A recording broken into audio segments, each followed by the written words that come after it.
Welcome to Lecture 18, Section 3.9. So we're taking a look at something that's called the best fit line. So oftentimes, in the real world, when somebody collects data, the information they collect is not always going to be perfect. So a regression line is a line that best approximates a set of data points that is shown on a scatter plot. So for example, if we have a scatter plot, something like this, they're x and your y values, and then you have some data points that you've collected out in the real world. The real world is not perfect, so your data points may not look like a nice straight line. But what we can do is say, well, you know what? I can sort of draw a line that best fits this set of data points. And then we can create an equation for this line, and then use this equation to then predict values for our problem, whatever our real-world application problem might be. Alright, so what you do is find the best fit line. Okay, and because it's the best fit, and because we're going to be learning how to do this by hand, it will not be exact. There are ways to use the calculator for this, but we're going to focus on just using it, or just completing this by hand. Let's look at this problem. So, example number 1. In 1966, the U.S. Surgeon General's health warnings began appearing on cigarette packages. The following data, starting from the year 1997, seems to demonstrate that the public awareness of the health hazards of smoking has had some effect on consumption of cigarettes. Ooh, that's an edit there. Take that out. Alright, so here we have the t values, which are going to be in the place of our generic x, and the p of t, which will be in place of our generic y values. So the t values are the years since 1997. So 0 years since 1997 would be 1997. 2 years since 1997 would be 1997 plus 2. So that would be 1999. And so on. And then P of t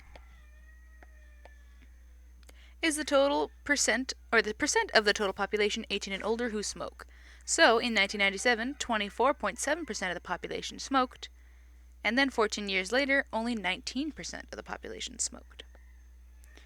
Alright, so, for part A, we're going to plot the given data points in the form t, comma p of t, where t is the number of years since 1997, and p of t, so this is p of t, is the percent of the total population 18 years and older who smoke.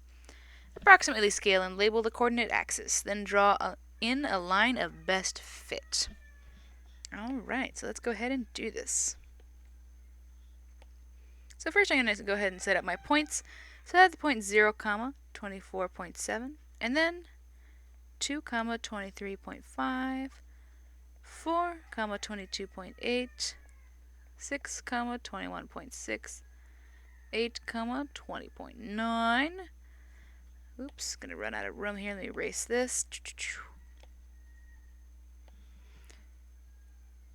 10, 19.8, 12, 20.6, and lastly 14, 19.0.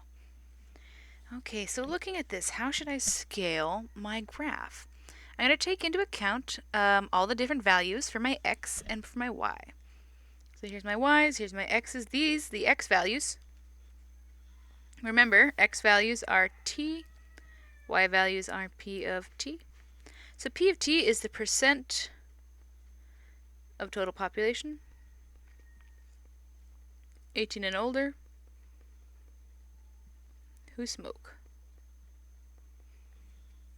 And t is the year since 1997.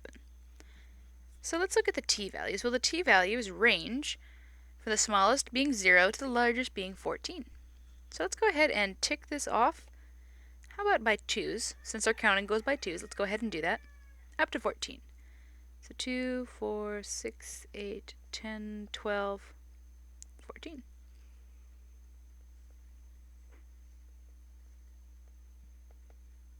Not too bad. Now let's look at the other one, the p of t values. How would I scale this? Well, let's find the smallest number. The smallest one is 19, and the largest one is 24. Let's go ahead and scale this by 5s. So I know I want to have 25 as the largest because it goes almost up to 20. So let's see.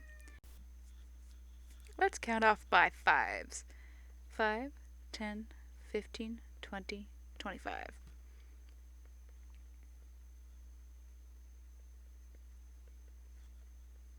And let's go ahead and plot these. You can pause the video and try to plot these by yourself and check back in with me.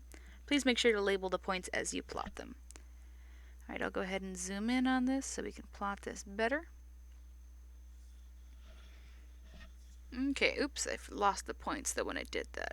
Okay, here we go. So the first point is 0, 24.7, so almost at 25. So how about right there? 0, 24.7. Next one is 223.5. So it's down a bit. How about right there? 223.5. Remember, this is just an approximate drawing. That'd be 422.8. So 422.8. Then 621.6. So 6 a little lower. 621.6. 8 was 20.9, so just a wee bit bigger than 20. And then after that, let me just check the other points. We have 10, 19.8. So 10, a little below 20. 10, 19.8.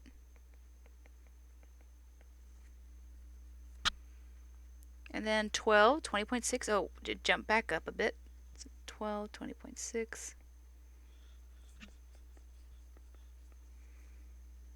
And lastly, 14 and 19.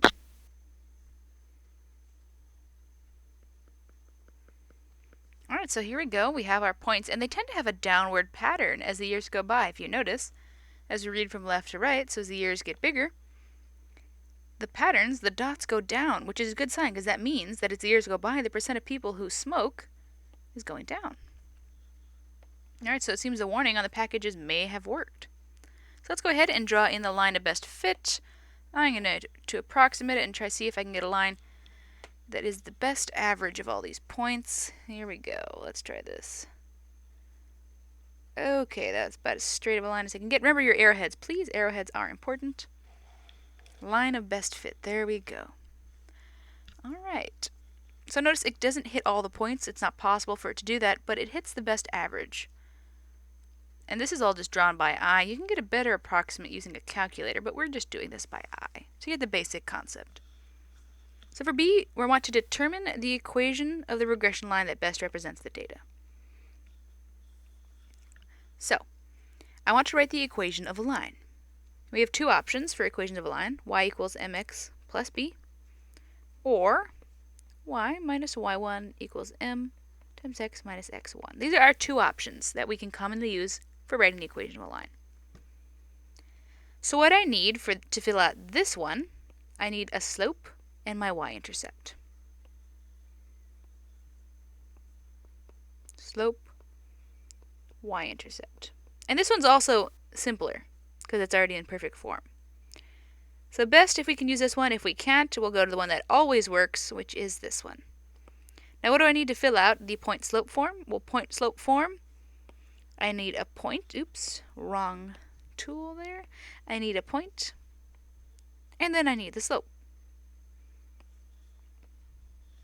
Once again, wrong tool.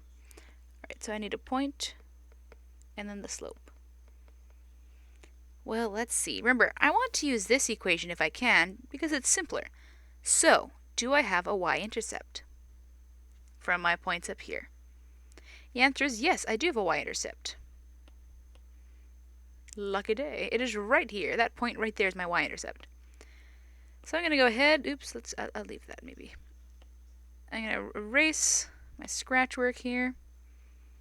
So we've decided we're going to go with the slope-intercept form. Okay, and to fill this out, we need my slope. And my slope is, oh goodness, I don't have a slope. Have no fear though. Remember, we can find the slope using any 2 points from our line. So what I'm going to do is choose the ones that seem the most in the middle. So I'll go ahead and choose this point here and this point here for my best fit line.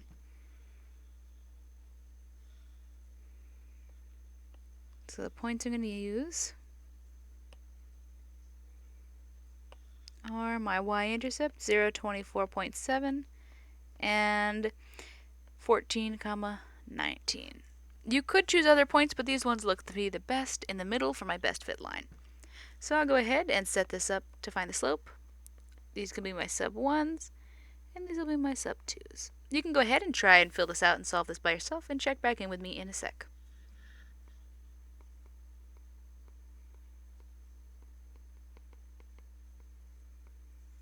So 19 minus 24.7, and then 14 minus 0. Okay, so that's going to be negative 5.7 all over 14, which when I divide that out, so 5.7 divided by 14 is going to be approximately 0.4, and that's a negative 0.4. I'll just round it off to the tens place. So that's my slope right there. So my slope is approximately negative 0.4. Now, does it make sense for my slope to be negative? Yeah, it does, because my line is going downwards, so my slope should be a negative number. Okay, and then to fill out my equation, we're going to take my slope, plug it in there, and then our intercept value, and plug it in there. And what do I get? I get y, oops, wrong tool, y equals negative 0.4x plus 24.7. Okay, we're almost done, but except note that this is in the generic values of x and y, which for our problem, we're not using those generic values, we're using t and p of t. Oops, so using that correctly, we're going to go ahead and write in p of t equals negative 0.4 t plus 24.7. There we have it. So now we've used all this time creating an equation. Why not use it? For part C, use the equation to predict the percent of the total population 18 and older who will smoke in 2020. Alright, so the nice thing about when you've been observing things, that hopefully you can notice a pattern. Like we've noticed up here, there was a downward trend. If there's a pattern, hopefully if the pattern continues to hold, we then can predict things in the future.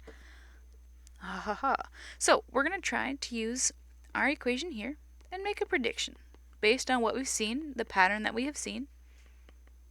We're going to try to predict. And what are we trying to predict? The percent of the total population. Okay, so that was P of t. We're trying to predict P of t who will smoke in 2020. Okay, so we're trying to find the year. Actually, no, we have the year.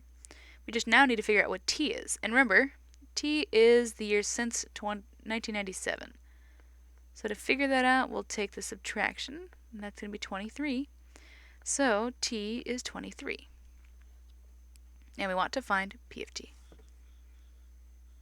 Alright, we're going to plug that in. So this is going to be 23. 23. So then P of 23 is going to equal negative 0.4 times 23 plus 24.7. Now let's go ahead and calculate that out. And we get our answer is 15.5. Okay, what does this mean? Well, remember, P of t means the percent of the population 18 and older who will smoke. So what this means when I write my final sentence, that in the year 2020, 15.5% of the population will smoke. According to the data we saw and the pattern that we found, we made a prediction on how the pattern would continue. So that in 2020, 15.5% of the population will smoke.